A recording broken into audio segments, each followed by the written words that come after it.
வணக்கம். இன்னைக்கு மே 18 தமிழர் இன படுகொலை நாள். அப்போ இந்த நாளை ஒவ்வொரு ஆண்டும் எந்த கட்சிக்காரங்க யாரு மக்களிடையே இதை கடத்துறாங்களோ இல்லையோ, நாம் தமிழர் கட்சி அண்ணன் சீமான் அவர்கள் தலைமையில ஒவ்வொரு ஆண்டும் மே 18ஆம் தேதி தமிழ் இன எழுச்சி நாளாக மக்களிடையே கடத்தப்படுகிறது. அப்போ இன்னைக்கு அண்ணன் சீமான் அவர்கள் இந்த தேர்தலில் தோல்வி அடைஞ்ச பிறகு யாரையுமே சந்திக்கல, எந்த கூட்டத்துக்கும் போகல. அதற்கு பிறகு முதல் கூட்டமாக மே 18ஆம் தேதி இன்னைக்கு தமிழ் இன படுகொலை நாளை சென்னை மறைமலர் நகர்ல பொதுக்கூட்டம் ஒன்று கூட்டி அண்ணன் சீமான் அவர்கள் அங்க உரையாற்றினாங்க. அதற்கு முன்னாடி நம்ம ஒரு விஷயம், அதாவது ஒரு உண்மையான விஷயங்களை பார்க்க வேண்டியது இருக்கு. என்ன அப்படின்னா, இன்னைக்கு நடந்த கூட்டத்திலே சுமார் ஒரு 50,000 பேர் வந்திருப்பாங்க. சரியா? இதை கணக்குல வச்சிடுங்க. சுமார் ஒரு 50,000 பேர் வந்திருப்பாங்க. இதற்கு முன்னாடி பிப்ரவரி 21ஆம் தேதி திருச்சியில அண்ணன் அவர்கள் பெரிய மாநாடு போட்டாங்க. கிட்டத்தட்ட 7 லட்சம் பேர் கூடினாங்க. இதையும் கணக்குல வச்சிடுங்க.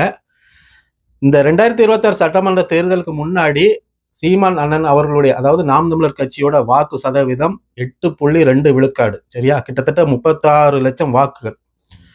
இப்படி இருந்த ஒரு கட்சி எப்போ, அதாவது எலெக்ஷன் டைம்ல பிரச்சாரம் எல்லா தலைவர்களும் எல்லா கட்சிக்காரங்களும் போவாங்க, வேட்பாளர்கள்லாம் போவாங்க இல்லையா? அவர்களுக்கு இல்லாத கூட்டம் நாம் தமிழர் கட்சிக்கு கூடியது. அண்ணன் சீமான் அவர்களை பேசுவதை கேட்பதற்காக கூடியது. அப்போ இப்படி இருந்த அந்த கூட்டம் தோல்விக்கு பிறகும் இன்றைக்கு 50,000 பேர்கிட்ட கூடியிருக்கிறாங்க. எனக்கு தெரிஞ்சு ஒரு 50,000 பேர் இருப்பாங்க, கண்டிப்பா இருப்பாங்க. அவ்வளவு கூட்டம் இருந்துச்சு. அப்போ இந்த கூட்டங்களின் ஓட்டு எங்கே போனது?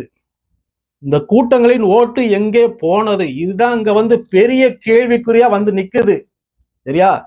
அப்போ திட்டமிட்டே அண்ணன் சீமான் அவர்கள் வீழ்த்தப்பட்டு இருக்கிறார் அப்படிங்கிறது இங்க நமக்கு தெளிவா தெரியுது. இதுதான் அண்ணன் சீமான் அவர்கள் இன்னைக்கு மேடையில பேசினாங்க. என்ன சொல்லி பேசினாங்க அப்படின்னா, நம்ம வீழ்ச்சி அடைந்ததற்கு காரணம் யாராக இருப்பாங்க அப்படின்னு பார்த்தா, கார்பரேட்டுக்காரங்க அவர்களும் ஒரு காரணமாக இதுல இருந்திருக்கிறாங்க அப்படின்னு அண்ணன் சீமான் அவர்கள் ரொம்ப தெளிவா சொன்னாங்க. காரணம் என்ன, எப்படி அப்படின்னா, அண்ணன் சீமான் அவர்கள் நான் வெற்றி பெற்றுட்டா என்ன செய்வேன் அப்படிங்கிறது படம் போட்டு காட்டினாங்க. அப்படிதானா? நம்ம எல்லாரும் பார்த்துருப்போம். அப்படிதானா?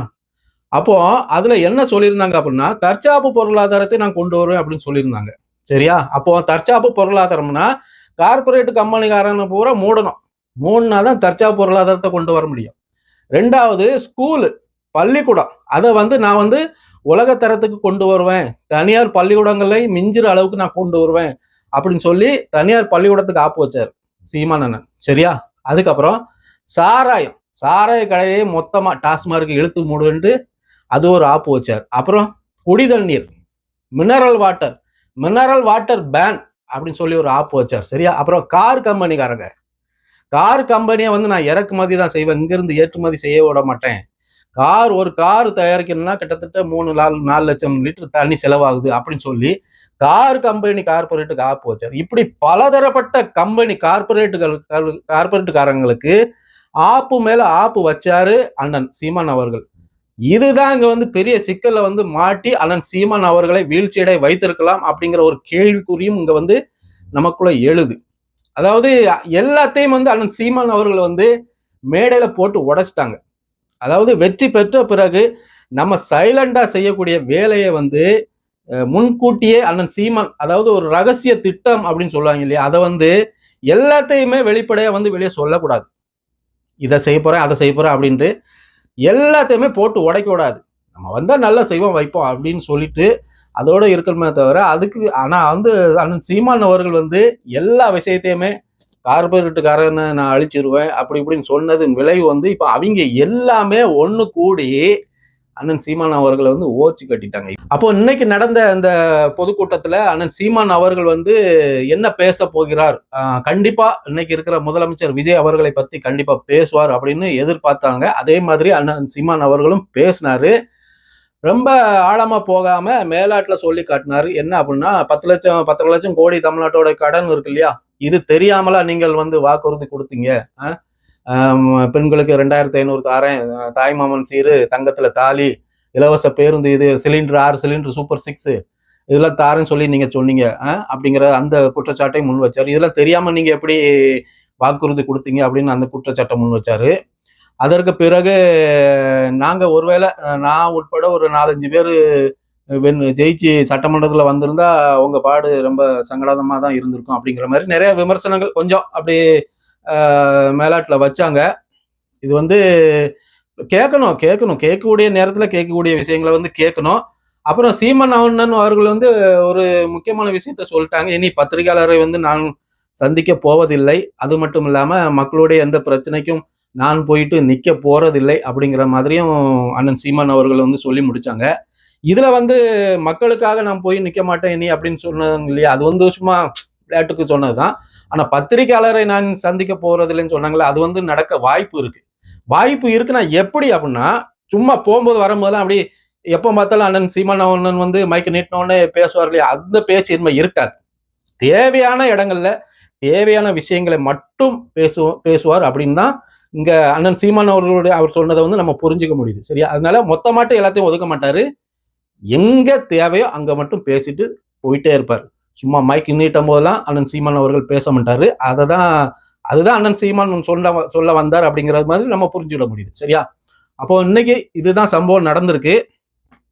அதுக்கப்புறம் கடைசியாட்டு என்ன சொல்லி முடிச்சாங்க அப்படின்னா, இதுவரைக்கும் நடந்ததெல்லாம் மறந்துருங்க.